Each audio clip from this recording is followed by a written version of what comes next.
Maoist party నాయకత్వానికి మరో గట్టి ఎదురుదెబ్బ తగిలింది. ఒడిశా రాష్ట్రంలోని కంధమాల్ ప్రాంతంలో గురువారం జరిగిన భారీ ఎన్కౌంటర్లో పార్టీ కేంద్ర కమిటీ సీనియర్ నేత, ఒడిశా రాష్ట్ర committee chief pak Hanumanthu alias Ganesh Uike మరణించారు.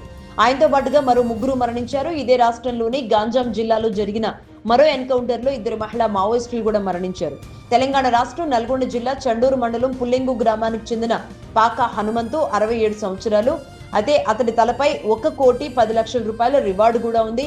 మరణించే సమయానికి దక్షిణ మధ్య బ్యూరో చీఫ్ హోదాలో సెంట్రల్ రీజియన్ బ్యూరో సభ్యుడిగా కొనసాగుతున్నారు ఇతడు. పోలీసుల కథనం ప్రకారం కంధమాల్ జిల్లా రంభా రిజర్వ్ ఫారెస్ట్ అటవీ ప్రాంతంలో జవాన్లు 2 రోజులుగా కూంబింగ్ నిర్వహిస్తూ ఉన్నారు. బుధవారం తెల్లవారుజామున వారికి పాకా హనుమంతు బృందం తారసపడింది.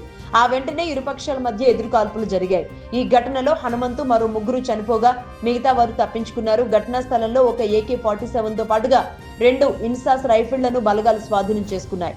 ఛత్తీస్గఢ్, ఒడిశాల్లో చోటు చేసుకున్న పలు విధ్వంస ఘటనల్లో హనుమంతు నిందితుడుగా ఉన్నారు. కాగా గాంజాం జిల్లా తారాసింగి పోలీస్ స్టేషన్ పరిధిలోని నారిగుచ్చ గ్రామ పరిసర ప్రాంతంలో CRPF, BSF జవాన్లకు మావోయిస్టులకు జరిగిన మరో ఎన్కౌంటర్లో 2 మహిళా మావోయిస్టులు మృతి చెందారు. వీరి నుంచి ఒక రివాల్వర్, ఒక 303 తుపాకీ, వాకీ-టాకీని కూడా స్వాధీనం చేసుకున్నారు. వీరిపై 24 లక్షల రూపాయల రివార్డు ఉన్నట్లు పోలీసులు చెబుతున్నారు. సివిల్ డ్రెస్ లో ఉంటూ మావోయిస్టు దళాలకు అవసరమైన వస్తువులను ఈ మహిళలు చేరవేస్తున్నట్టు సమాచారం.